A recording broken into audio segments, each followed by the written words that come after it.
정신 좀 차리세요, 대표님. 직간접적으로 표출되는 권한과 압박은 막을 수 없습니다. 그걸 잘 알지 않습니까? 공개 전환하고 카메라 나가기 전까지 소리 지르지 마세요. 자, 왜들 그래? 본인 목소리가 더 시끄러우신데요? 저 다들 조용히들 하라고. 여기 다들 앉아서 계시는데 말이야. 일단 당원과 지지자분 그리고 국민 여러분께 대단히 죄송스럽게 생각합니다. 12월 16일인데요. 그날 이제 저를 따로 불러서 속된 얘기로 말하면 잘린 거고요. 해임된 거죠. 그래서 저는 이제 조용히 나왔는데 저는 언론에 일체의 대응을 하지 않았습니다. 3명의 의원들이 동의를 했다, 최고위원들이 다 동의를 했다, 이른바 거짓 해명 때문에 이게 굉장히 일이 많이 커지고, 그래서 기획조정국에서 그러니까 유권 해석을 다 내린 거죠. 해임이 무효다. 외부에 있는 법무법인의 자문까지 구해서 누군가 좀 결자 해지를 하고 당을 떠나야 끝날 갈등이라고 좀 보시는지.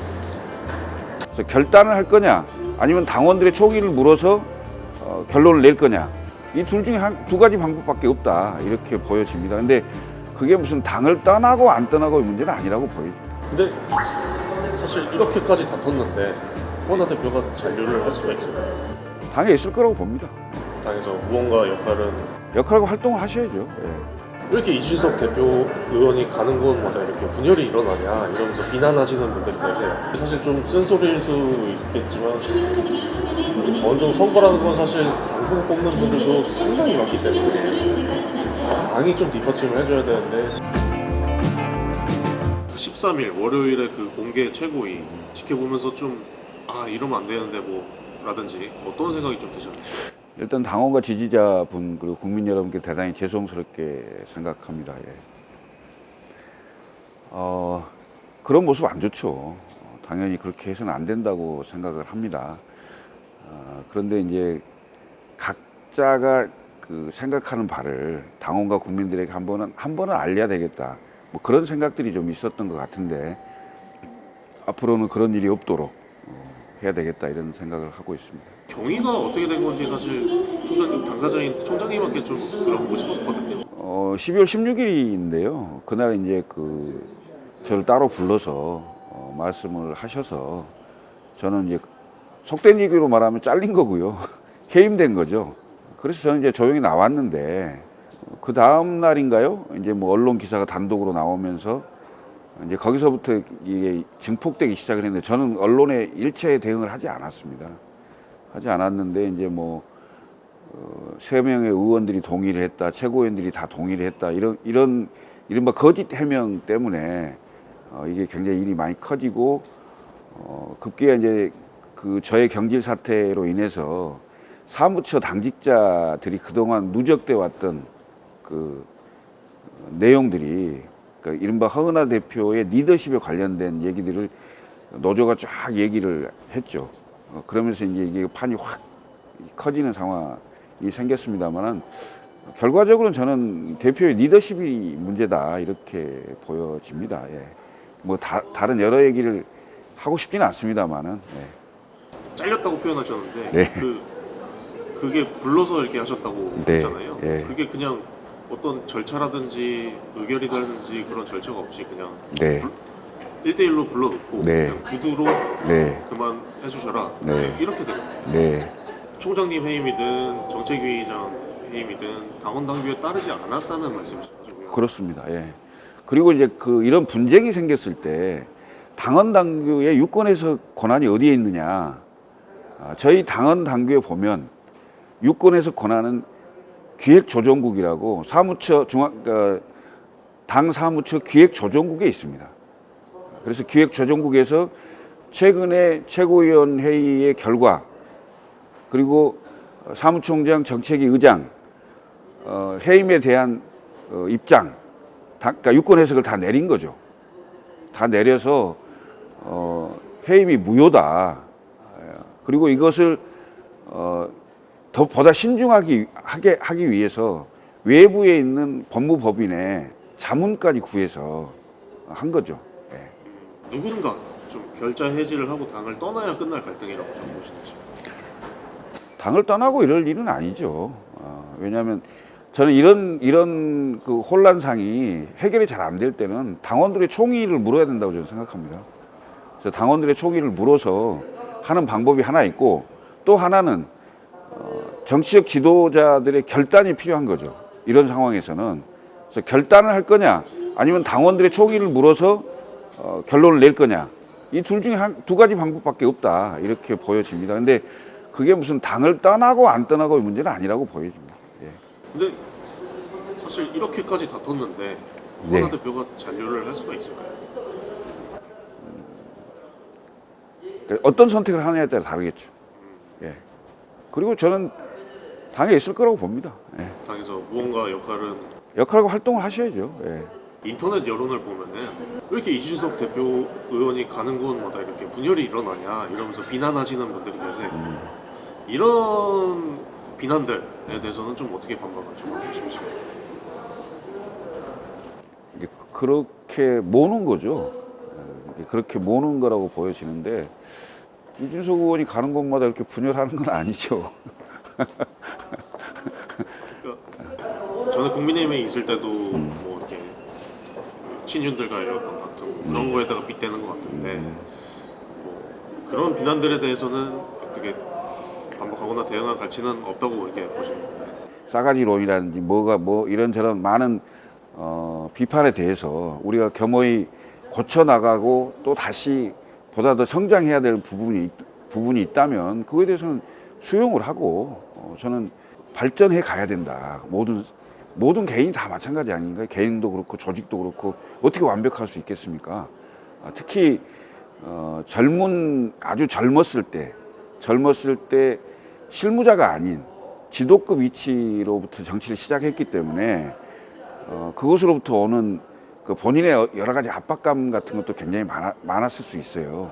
뭐 벌써 제가 보니까 27살에 정치를 시작해서 지금 13년, 14년째 이렇게 오고 있는데 굉장히 많이 성숙했고 많이 발전돼 있고 그다음에 정책적으로도 많이 준비돼 있는 그런 정치인에는 분명하다.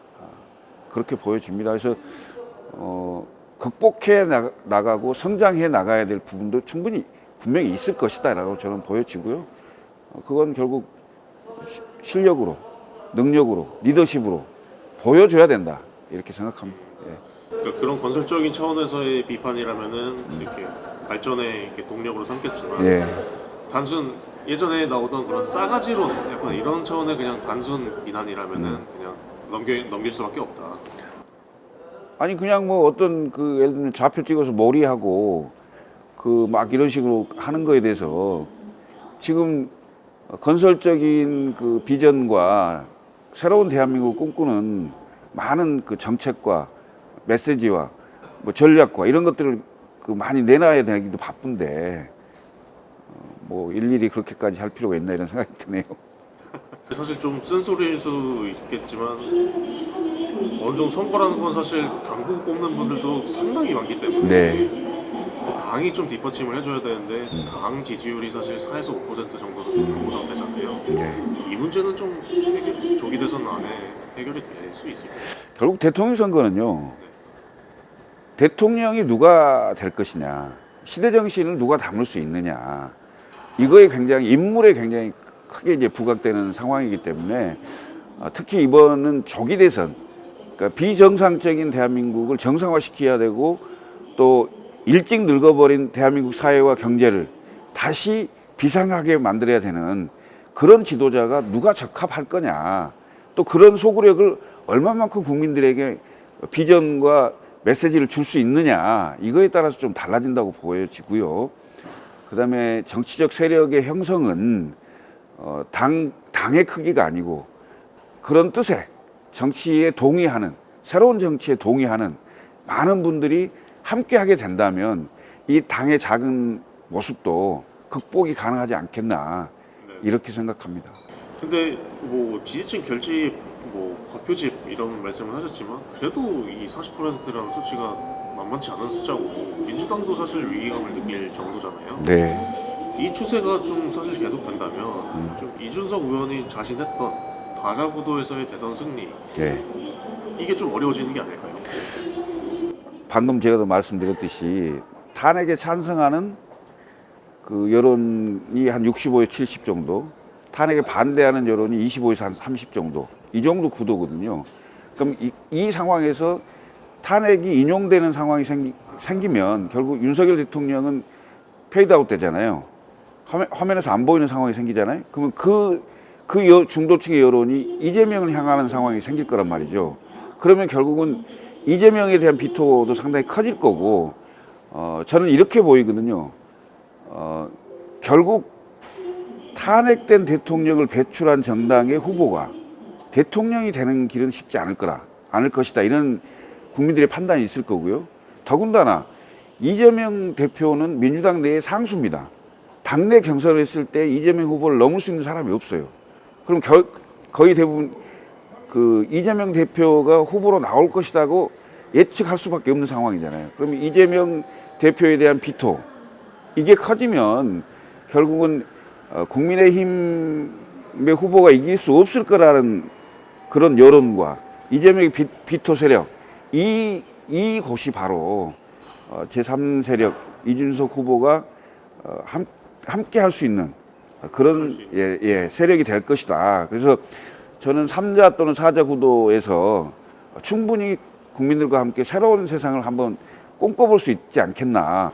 근데 좀 특이한 점이 김문수 장관이 네. 두 자릿수 이 지지율이 나오더라고요. 네. 이건 좀 어떻게 보세요? 이른바 아주 오른쪽 윤석열 대통령을 지지하는 끝까지 사수하겠다고 하는 그 아주 오른쪽에 많은 분들이 꽃꽃 문수 뭐 이렇게 표현을 하면서 한소 총리 있을 때인가요? 국회 본회의장에서 전부 일어나서 사과하라 할 때 앉아 있었잖아요. 뭐 그런 모습을 보면서 극렬 지지층이 윤석열 대통령을 지지하는 극렬 지지층이 결국 김문수 쪽으로 약간 쏠려가고 있는 게 아닌가, 이런 생각이 좀 드는 거죠. 네. 조기 대선 본선까지 갈 수 있는 인물이라고 보시거든요. 글쎄요, 경선 정도는 나오지 않을까요? 그렇지만 결국은 국민의힘 지지층에서도 결국 본선 경쟁력이 누가 있나, 이걸 좀 보겠죠.